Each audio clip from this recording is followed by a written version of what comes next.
Pinoy Boulevard, one-stop shop. Dito mo makikita ang iyong hinahanap. Madami-dami ka din na pagpipilian. Iba't ibang disenyo ang iyong masisilayan. Sigurado lahat dito pang diinan na pamorma. Presyo ay pasok sa iyong palasa. Bisitahin nyo na to mga tropa kung gusto nyo ng maangas na pamorma. Motos Battle League Ultimo 3. Nandito pa rin kami sa Branded Muñoz, Quezon City. Pangalawang laban ng gabi, magingay tayo para sa parating na laban natin. Syempre gusto kong magpasalamat sa Branded, kay Papa Benji sa pagpapahiram ng venue, sa Real Jokes, Hypebeat, Unhinged, Egocentric, yan, Black Manila. Maraming salamat sa inyo palagi. Syempre sa Pastry Vapor, sa Crown Manila, Zypher Philippines, sa Bado Boutique, kay Christina Kaway, sa Pizza Teria, yan, shoutouts dyan sa suporta. At yun, VIPs, Facebook page, YouTube channel, check nyo yan, mga bago namin tracks. Mad Shots, yan. Tsaka yung live ni Owen, Run Online.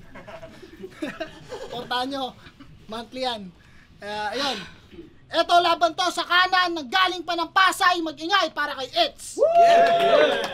Yo, shoutout sa Tacoma PH, Slums, 1200, Chase Worldwide, Pulo Rap Battle, Scene Zone Rap Battle, San Pedro Warlords, Third Coast Pyro, Malabon Locos, Henley Notorious, Ted Omit, Basta Mura Baksilog, kay Papa Rick Inoaro, tsaka kay Alex Cortez para dito. Salamat. Yo, syempre, Yo Productions nga pala, check nyo rin yan, follow nyo yung Facebook page nila, YouTube channel nila, sila nga pala yung nag-handle ng mga ano namin, behind the scenes namin ngayon. Yung shoutouts kay Direct Bergie, yan, Yo Productions. Sa kaliwa naman, nanggaling pa ng Paranaque, mag-ingay para kay Treb. Yun, nagkwentos kami, nanalo si Treb, pinili niya mauna si Eds, unang banat para kay Eds, Ultimo 3, pakinggan natin. Binigay sa akin kampyon ng FRBL. Sa kanila ay bida to, siya raw ay kagalingan. Nakakabilib daw mga tira mo at palagsa palitan. Pwes para sa'yo lahat ng linya ko, wala ng pahagingan. At dahil di ako sinipot sa liga nyo, ikaw mapagbabalingan. Kampyon ka? Kaya dapat katakutan sa motos? Ha? Di bali na iho, baka nakakalimutan mo lahat ng champion sa inyo, binadibag dito! Sabi niya kay Kilan, kaya raw siya pumasok ng motos kasi wak lahat ng MCs. Tapos uubusin niya daw lahat. Ang bisa masyado. Panoorin nyo guys, Treb versus underprepared na Kilan. Boom! Di siya nanalo. Wak pala lahat ng nandito eh. Tapos sumali ka pa. Wow, ang galing! Bobo ka ba? Di mo alam ibig sabihin nun? Wak ka na rin? Yabang-yabang! Yabang-yabang mo, di ka nga umubra kay Kilan. Binigyan ka na ng malaking break, ba't di pa sikapin? Tapos ngayon, para makabawi, ako naman ang ibig makain. Hoy, kahit magsisiwala rin, gising ka na rin dahil kung di mo na-kill si Kilan, Kilan kakikilalanin! Ha? Gising ka na rin! Emzay, wag mo na rin tong ipilit hasain, mabilis yan mamain. Naglitawan tong mga big fish sa flood, oh. Asan? Bakit ipis lang sa amin? Sobrang ganda ba ng run mo sa kabila, kaya ka feeling malalim? Kung sa karera mo, ito na ang simula, gago finish ka sa akin. Well, agresibo ako. Agresibo ka rin. Well-rounded ako. Hoy, wait lang, mamaya na kayo ha. Agresibo ako. Agresibo ka rin. Well-rounded ako. Well-rounded ka rin. Oo. Pareho tayong battler na subok. Pero alam mo pinagkaiba natin? Wala akong nakakabader na buhok. Sa ganyang buhok pare, dapat di ka na nagrarap. Walang biro ka, Ines. Sobrang puti ng buhok mo, ginagawa mo na lang dapat dito nagchiches. Sobrang puti ng buhok mo, ginagawa mo na lang dapat dito nagchiches. Pag umuuwi yan ng bahay, aba si Iho mabilis. Kaso si nanay at tatay nalilito kung sino magbibless. Leche ka? Tignan mo nga style mo sa battle, reload replica. Mukha ka ng matanda, ganun pa napili mong estilo? LT umaawit pa rin kahit maputi na buhok. Sige Repa, gets kita. Pero hindi kasi Ray Talavera, Ray Valera, pwede pa. Kaya para sa akin, hindi ka malupit. Tingin ko sa'yo, kadiri ka lang gago. Buhay na patunay na ang pagiging maputi hindi nakakagwapo. Pinuruhan kita sa buhok mo, aping-api ka ba? O binunot ko lang puro puti, kaya nga gusto niya na sumabat kanina pa. Alam kong excited ka na yang iribat. Sige kupal, pakipakita nga. Patunayan mo sa aming lahat na kapag usapan ay uban, kating-kati ka na.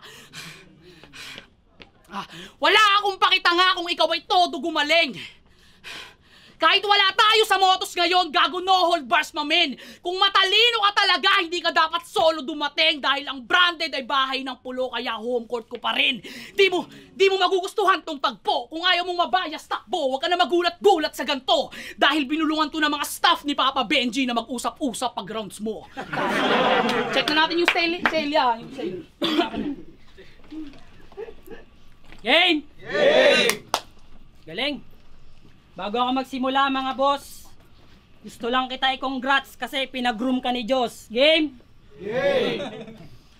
Pinakawalan mo agad tong alaga mo parang mangangagat, brother. Pues sakal sa leeg hanggang tuluyan na siyang mag-suffer. Get down on your knees parang ako ang master. Galing kalye pero ako pa rin ang mas gangster. So better watch this dog getting manhandled. Siya si Eds, ang rapper na pumatol sa Inday. Kung ating iisipin ang labo, nagagalit yung nanay at nagsilbi niyang amo. Pinalaki ng maayos, malinis pa yung trato. Laging pinapaliguan, may dog food at kulungan, may sarili na plato. Nung nalaman kong pumatol ka kay Paldogs, ako'y nandiri masyado. Isang chow-chow na na-inlove sa isang galisi na aso. Pumatol ka kay Paldogs, sa harap nyo mismo ay namin. Pag mo nang papakawalan niya na, baka mapunta pa sa amin. Gustong gusto niya mukbangin, putya yung taste alanganin. Kamukha mo nga si Elineo TV, puro madudumi kinakain. Uy, sama na ugali niyo, de. Pero matinuyan si Paldogs. Di yan kalad-karing babae. Ganyan lang talaga yung mga chow-chow, mahilig kumain ng tae. Ano nagustuhan niya kay Paldogs? Wala. Mabait. Di ba may jowa yung aso ay tao, tas ito yung pinalit? Parang malala na sakit, dapat na rin magpa-check. Putya, ang arting chow-chow, gusto lagi nakabit. One time, nag-apply to ng trabaho. Lumuwas galing Romblon, putya, pormadong-pormado. Pagtapos ng interview, tuwang-tuwa siya't ganado. Nung sinabing may privilege, biglang pumunta sa banyo, tinawagan yung nanay, sabi niya, "Ma, magkakabahay na tayo." Sinabing, di ba ganyan estilo mo sa battle? Mga chismis lang na angle. Alam kong mag-iimbento ka tungkol sa GF, pamilya, pero hindi yan magbamater. Sige, lumagpas ka sa linya kung nakahanda ka sa disaster. Hindi ako magdadalawang isip, patayin ka, Eds. May tanong din ako after. Kung mas gugustuhin nyo ba si John Wick pag hindi na siya dog lover? Pansin mo, hindi ako nag-lock ng profile. GF ko, pati family member, hindi naman sa pangano. Sinadya ko lahat ng yan para may laban-laban ka naman kasi yun lang yung kaya mo. Pwede ba mag-rebat? Try ko lang. Di ko jowa si Paldogs. Fans ko yan. O diba? Tas chow-chow. Nice one. Tinitira mo yung fan ko. Tawag dyan, chow fan. Ah!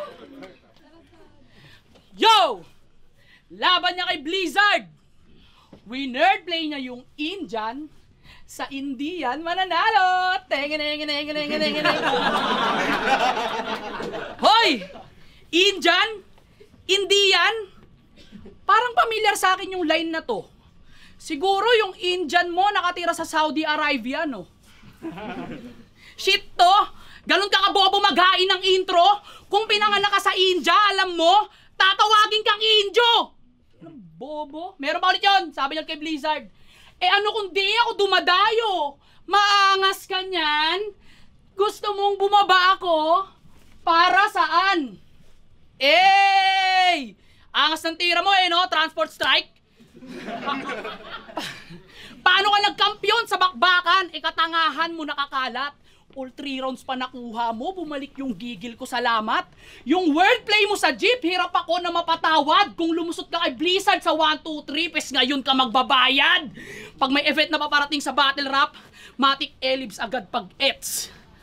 Major League o Minor League, you name it, basic lahat, I'm great. Maraming nag-aabang sa'yo, so fucking what? Basic na lang yang, petics na lang yang treb. Ako yung maluit na tumatapos ng hype. Kendrick Lamar kay Drake! Ha? Average ng views mo sa FRBL 6K lang, mate. Nakukuha mo ba yung tumatatak na essence? Kapal na mukha mong sabihang di mo kilala si Jake, hindi ka nga umaangat sa 7. Ha? Halatang Looney style ang hulmahan ng putang inang to, ikay huli bay. Sobrang pussy right? Ito ba iaharap mo? Pesa ko yung bully site. Oo, ikaw ay rooking wild pero stupid guy. Ako pag nag-perform feedback ng tao, sulit live. Wala na kaming pake sa loobin mo. Magtali ka sa leeg, dapat yung lubid tight. Dahil ang gusto naming makitang side mo, Treb, ay suicide. Sobrang slow ka, tol. Pinakitaan ka ng mga linya na quotable. Ha? Habol mo lang dito, magpapansin. Ako maging GOAT ang goal. Huwag nyo na akong ihahanay sa hindi ko kasing lupit. Por favor, sobrang gaan mo na, dali mo pang patiklupin. Portable! Yan ang pinagkaiba natin. Mga linya ko matalas dahil aking pinanday. Daan ko papunta lang sa pangarap, yun lang ang tanging binaybay. Kaya intindido ko init mo sa akin.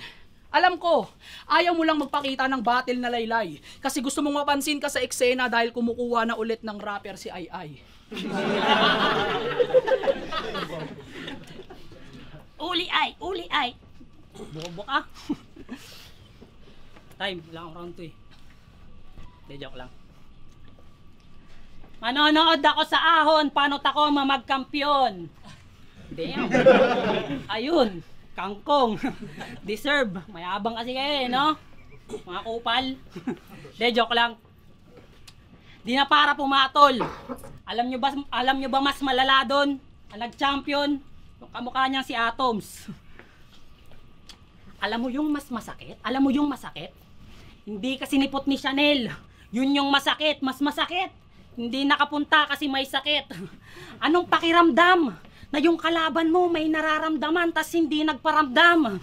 Ano, di ka nakaramdam? Di ka sinipot ni Chanel kasi may issue ka sa triangle. Uy! De. Inuubo lang yung tao. Intindihin mo rin easy. Sabi niya, body bag yan sa akin, madali lang majiji. Pero nung araw nung battle, parang bigla siya nagsisi. Naisahan siya nung channel, pinalabas na lang na may TV. Bobo ka kasi, kaya di ka na sinipot. Salamat ka, sinipot pa kita. Pero vlogger yan si Eds. Di naman sa pagbibida. Meron niyang segment, A Day in a Life, kung paano makitira. Kaso gangster yan sa Pasay. Pero para sa akin, mahina ka pa. Lagi pa yang nakadurag. Bakit? Niga ka ba? Bakit niga ka ba? Yung tinatawag nyong chow, ang tatawagin nyong champ. Mr. Champ. Tanga, chow-chow ka pa rin! Nakatungtong lang ng PSP, umaasta ng old guard yan. Battle of the night kami sa Gapo. Tanga, si Jonas lang. Yung pang-asar niya sa'yo ni Jonas, bibit-bitin mo na habang buhay. Kahit saan dumigma. Niyayabang yung achievement na di naman siya may likha. Kahit ikaw na bodybag at napahiya sa gitna nung sinabihan kang chow, naasar siya bigla. Sinadya kong iklian yung oras kahit maulat ako. Sa round 3, pag-usapan natin yung 1 minutes na nagbigay ng trauma sa'yo. Yo! Nag-champion ka sa FRBL. Oh, di ako sinipot doon. Tulog ba to? Kasalanan ko ba, Trev, kung sa buong liga nyo, supot kayo? Kahit ganyan mga sinasabi mo tungkol sa Tacoma, pare, tanggap kita. Hinay ko lang si Casper at Espero, pero kasalanan ko ba kung tanga sila?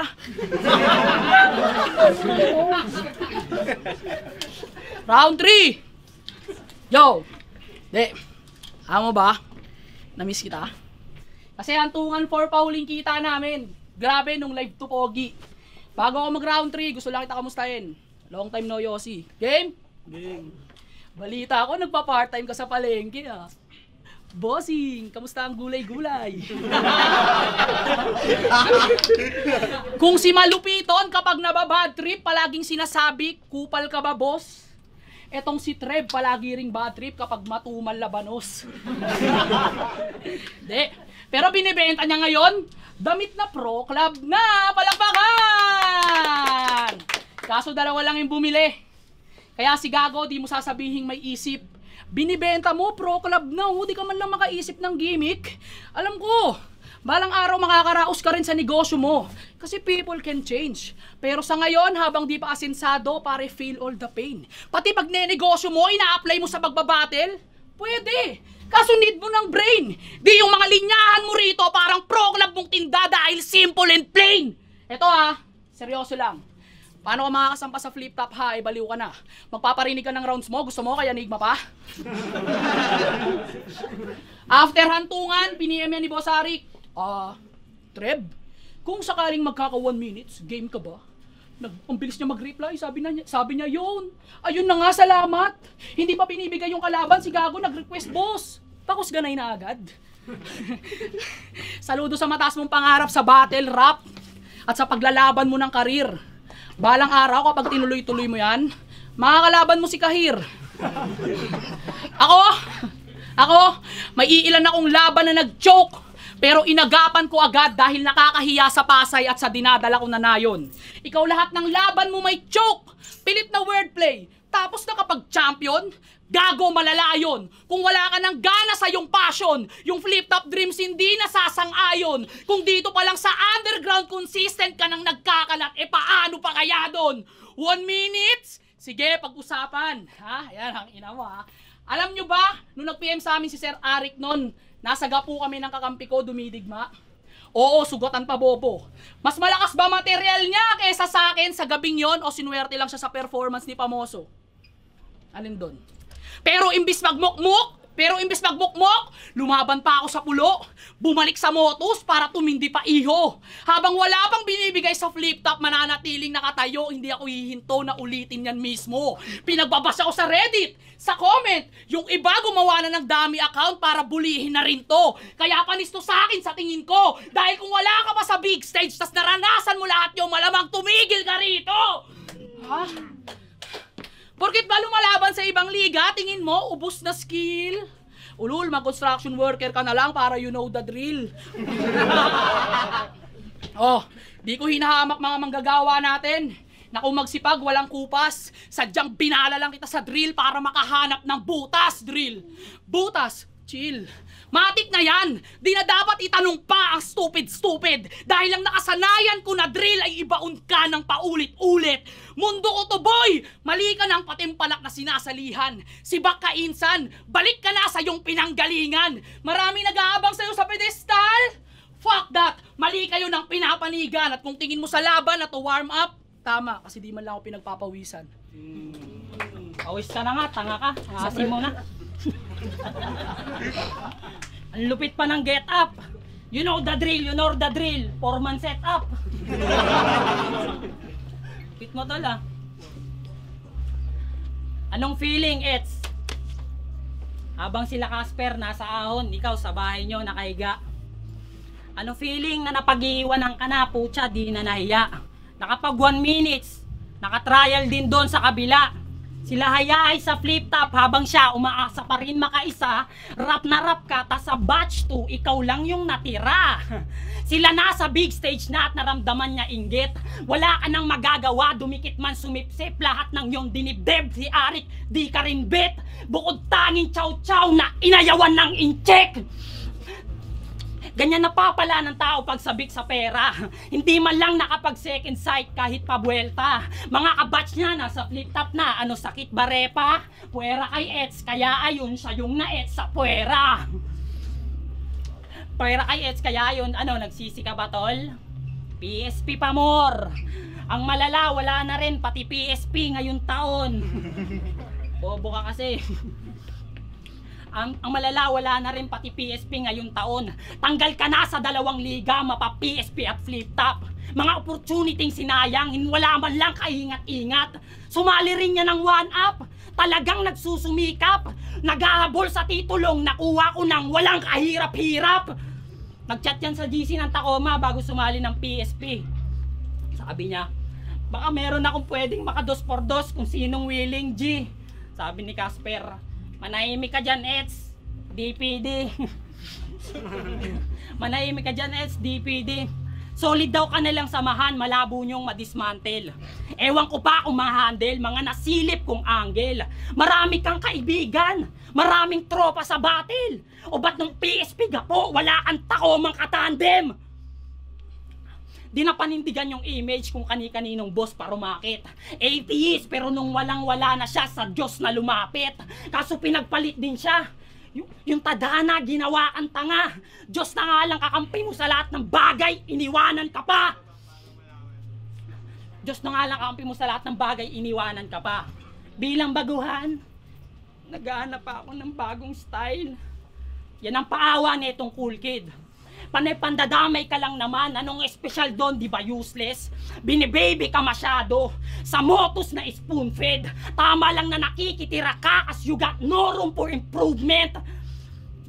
Meron kang generic lines at lumang style. Huwag mong hayaan lumabas ang aking kupal side.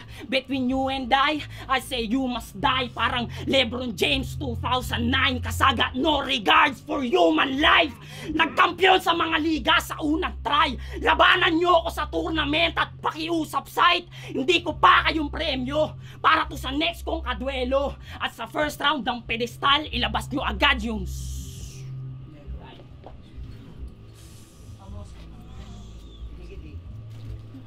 Time, okay ngayon.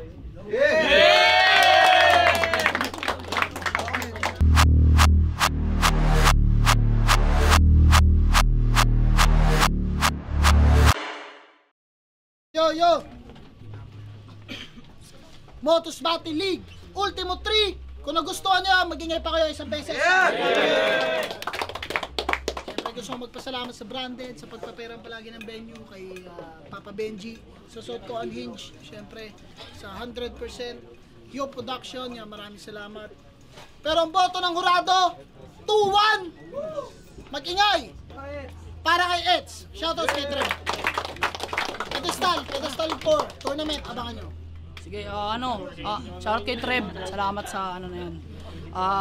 Shoutout syempre TBS Batangas United, kay OG Mad Mike, kay OG Bowdown, kay Boss G, tapos sa BS Edfield 3.2, kay John Michael Papa, kay SK Ronnie Rama, kay Gisedra, sa buong Bambolias gang. Yun, maraming salamat. Trev. Yo, salamat kay Edsa. Salamat din kay M sa inyo. Shoutout ko lang sa girlfriend ko na palagi nakasuporta, sa mga papa ko, sa mga kapatid ko. Yun, love you sa lahat. Yun, Insane Battles. Ang pinakandikit na round doon is yung round 1. So, akala ko makukuha na ni Trev yung round 1 kasi yung kay Eds parang paangat siya. Kasi yung kay Trev, ang lakas agad, tapos medyo lumaylay nung